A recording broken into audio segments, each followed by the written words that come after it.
কলিকাতা বিশ্ববিদ্যালয় BA fifth সেমিস্টারের সকল ছাত্রছাত্রী, তোমাদের যাদের বেঙ্গলি সাবজেক্টটি পাস কোর্সে রয়েছে, অর্থাৎ বেঙ্গলি এসইসি A2 পেপারটি তোমাদের যাদের রয়েছে, তোমাদের জন্য আজকের এই ভিডিওটি খুবই গুরুত্বপূর্ণ হতে চলেছে।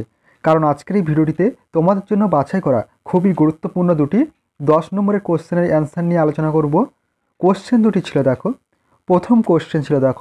প্রথম কোশ্চেন ছিল যথাযথ উচ্চারণে আবৃত্তির জন্য বাংলা ব্যঞ্জনধ্বনি উচ্চারণে দন্ত্যান্ন এবং মধ্যাহ্নর উচ্চারণ এবং 3টি শীষ ধ্বনি তালবেশ, মধ্যাহ্নস্ব এবং দন্তেস্ব এর উচ্চারণ কতখানি জরুরি যথাযথ উদাহরণ সহযোগে বুঝিয়ে দাও।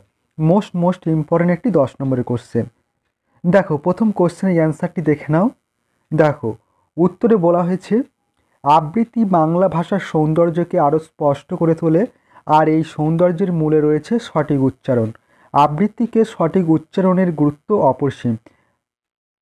বাংলা ব্যঞ্জনধ্বনি বিশেষ করে দন্ত্যান্ন, মধ্যাহ্ন, তালবেশ, মধ্যাহ্নস্ব ও দন্তেস্ব এর সঠিক উচ্চারণ একটি শব্দের অর্থ ও ভাবকে স্পষ্ট করে তোলে। এই ধ্বনিগুলোর উচ্চারণ ও তাদের গুরুত্ব বিশদভাবে নিম্নে আলোচনা করা হলো। প্রথম দেখো কয়েক দাগে রাখা হয়েছে দন্ত্যান্ন ও মধ্যাহ্ন। দন্ত্যান্ন জিহ্বার অগ্রভাগে দাঁতের পিছন দিকে স্পর্শ করে উচ্চারিত হয়। উদাহরণ রয়েছে দেখো নদী, নাম, নতুন, নয়ন। এরপর দেখে নাও মধ্যাহ্ন জিহ্বার অগ্রভাগ তালুর মাঝখানে উঠে স্পর্শ করে উচ্চারিত হয়। উদাহরণ টন, ঠন, ডন, কণ্ঠ, মণি। নেক্সট পয়েন্ট দেখো কেন গুরুত্বপূর্ণ দন্ত্যান্ন এবং মধ্যাহ্নের উচ্চারণ কেন গুরুত্বপূর্ণ। 1 নম্বর গুরুত্ব রয়েছে অর্থের পরিবর্তন। দুটি ধ্বনির উচ্চারণে সামান্য ভুল হলে শব্দের অর্থই পাল্টে যেতে পারে। যেমন নদী এই উচ্চারণটি সঠিক এবং নদী মধ্যাহ্ন দ্বয়দীর্ঘী একটি অর্থহীন শব্দ। নেক্সট বলা হয়েছে তাল এবং ছন্দ। এই ধ্বনির সঠিক উচ্চারণে কবিতার তাল এবং ছন্দকে সুন্দর করে তোলে। নেক্সট বলা হয়েছে স্বরলিপি। সঠিক উচ্চারণ না থাকলে স্বরলিপিও প্রভাবিত হয়। নেক্সট পয়েন্ট দেখো 3টি শীষ ধ্বনি তালবেশ্বর, মধ্যাহ্নস্বর এবং দন্তেশ্বর। দেখো তালবেশ্বর ব্যবহার জিহ্বার অগ্রভাগ তালুর আগে স্পর্শ করে উচ্চারিত হয়। উদাহরণ শশাঙ্ক, সস্থর, শিশু। এবং মধ্যাহ্নস্বর জিহ্বার অগ্রভাগ তালুর মাঝখানে উঠে আঘাত করে। উদাহরণ ষষ্ঠী, সরঙ্গ, ষষ্ঠ, সরস। নেক্সট বলা হয়েছে দন্তেস্বর জিহ্বার অগ্রভাগ উপরের দাঁতের পিছন দিকে স্পর্শ করে উচ্চারিত হয়। উদাহরণ সূর্য, সুন্দর ইত্যাদি। দেখো নেক্সট বলা হয়েছে কেন গুরুত্বপূর্ণ এই 3টি শীষ ধ্বনির উচ্চারণ। দেখো বলা হয়েছে স্বরলিপির পরিবর্তন। এই ধ্বনির উচ্চারণে ভুল হলে শব্দের স্বরলিপি বদলে যায়। 2 নম্বর বলা হয়েছে উচ্চারণের সচরাচরতা। সঠিক উচ্চারণ না থাকলে উচ্চারণে অস্বচ্ছতা দেখা দেয়। পরবর্তী বলা হয়েছে ভাবের পরিবর্তন। কখনো কখনো এই ধ্বনির উচ্চারণ শব্দের ভাবকে প্রভাবিত করে। এরপর দেখো পরবর্তী পয়েন্ট বলা হয়েছে উদাহরণ। এই 3টি শীষ ধ্বনির উদাহরণ যেমন বলা হয়েছে দেখো নদীর তীরে শশাঙ্ক চাঁদ। এই পংক্তিতে দন্ত্যান্ন, মধ্যাহ্ন এবং তালবেশ্বরের সঠিক উচ্চারণ কবিতাকে আরও সুন্দর করে তোলে।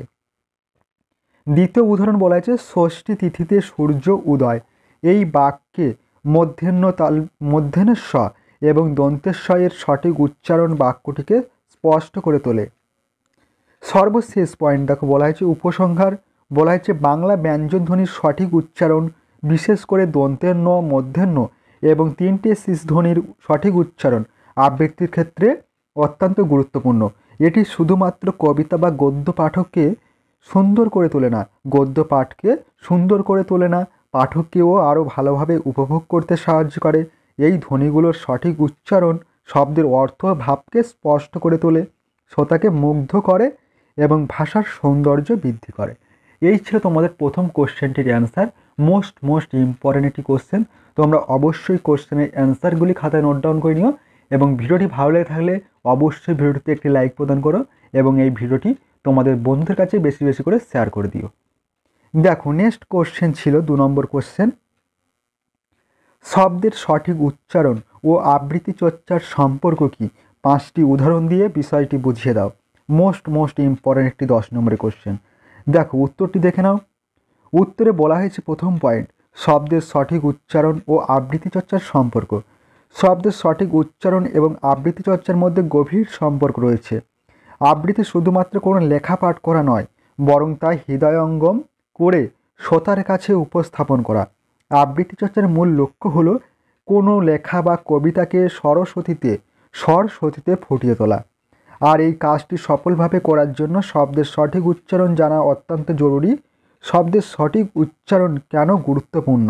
দেখো নেক্সট পয়েন্ট, এটা পয়েন্ট করে লিখবে, শব্দের সঠিক উচ্চারণ কেন গুরুত্বপূর্ণ। 1 নম্বর পয়েন্ট রয়েছে অর্থের স্পষ্টতা। শব্দের সঠিক উচ্চারণ না হলে শ্রোতার কাছে অর্থ স্পষ্টভাবে পৌঁছাতে পারে না। এই জন্য শব্দের অর্থ সঠিক এবং স্পষ্টভাবে উচ্চারণ করা প্রয়োজন। 2 নম্বর গুরুত্ব রয়েছে ভাষার সৌন্দর্য। সঠিক উচ্চারণ ভাষার সৌন্দর্য বাড়ায় এবং শ্রোতাকে মুগ্ধ করে। 3 নম্বর বলা হয়েছে অনুভূতির প্রকাশ। আবৃত্তির মাধ্যমে কবির অনুভূতিগুলোকে সঠিকভাবে প্রকাশ করার জন্য শব্দের সঠিক উচ্চারণ অত্যন্ত গুরুত্বপূর্ণ। এবং 4 নম্বর পয়েন্ট বলা হয়েছে শ্রোতার মনোযোগ আকর্ষণ। সঠিক উচ্চারণ শ্রোতার মনোযোগ আকর্ষণ করে এবং তাকে আবৃত্তির প্রতি আকৃষ্ট করে। দেখো পরবর্তী নেক্সট পয়েন্ট বলা হয়েছে 5টি উদাহরণ। দেখো 1 নম্বর উদাহরণ রয়েছে আমি সেই ময়ূর। এটা একটি কবিতা। এই কবিতায় ময়ূর শব্দটি উচ্চারণ করার সময় ম এবং অন্ত্যেস্ত, এটি অন্ত্যেস্ত হবে, অন্ত্যেস্ত বর্ণের ওপর জোর দিতে হবে, এতে কবিতার সৌন্দর্য বৃদ্ধি পাবে। নেক্সট বলা হয়েছে দেখো নেক্সট 2 নম্বর উদাহরণ একলা চলরে গান। এটি একটি গান। এই গানের শুরুতে একলা শব্দটি উচ্চারণ করার সময় ক বর্ণের উপর জোর দিতে হবে, এতে একাকিত্বের অনুভূতি আরও স্পষ্ট হয়ে ওঠে। 3 নম্বর উদাহরণ সোনার কেয়া, একটি গান। এই গানে কেয়া শব্দটি উচ্চারণ করার সময় কে বর্ণের উপর জোর দিতে হবে, এতে নৌকার সৌন্দর্য আরও ভালোভাবে ফুটে উঠবে। 4 নম্বর উদাহরণ চাঁদের হাট। এটা একটি কবিতা। এই কবিতায় চাঁদ শব্দটি উচ্চারণ করার সময় চ বর্ণের ওপর জোর দিতে হবে, এতে চাঁদের উজ্জ্বলতা আরও ভালোভাবে প্রকাশ পাবে। সর্বশেষ 5 নম্বর উদাহরণ রয়েছে আমি চাই কবিতা। আমি চাই একটি কবিতা। এই কবিতায় চাই শব্দটি উচ্চারণ করার সময় চ বর্ণের ওপর জোর দিতে হবে, এতে ইচ্ছার তীব্রতা আরও ভালোভাবে প্রকাশ পাবে। সর্বশেষ দেখে নাও উপসংহার রয়েছে। বলা হয়েছে শব্দের সঠিক উচ্চারণ এবং আবৃত্তি চর্চা পরস্পর নির্ভরশীল। আবৃত্তিকারের কাজ শুধু কবিতা পাঠ করা নয়, বরং তা শ্রোতার মনে ছাপিয়ে রাখা। আর এই কাজটি সফলভাবে করার জন্য শব্দের সঠিক উচ্চারণ জানা অত্যন্ত জরুরি। শব্দের সঠিক উচ্চারণ ছাড়া আবৃত্তি চর্চা অসম্পূর্ণ থাকে। তাই আবৃত্তি চর্চার সময় শব্দের সঠিক উচ্চারণের দিকে বিশেষভাবে খেয়াল রাখতে হবে। এই ছিল তোমাদের সম্পূর্ণ কোশ্চেন দুটির অ্যান্সার। তোমরা অবশ্যই কোশ্চেন দুটির অ্যান্সার খাতায় নোট ডাউন করে নিও এবং ভালোভাবে প্র্যাকটিস করো। অবশ্যই তোমরা কোশ্চেন দুটি তোমাদের পরীক্ষার খাতায় কমন পেয়ে যাবে এবং তোমরা উপকৃত হবে।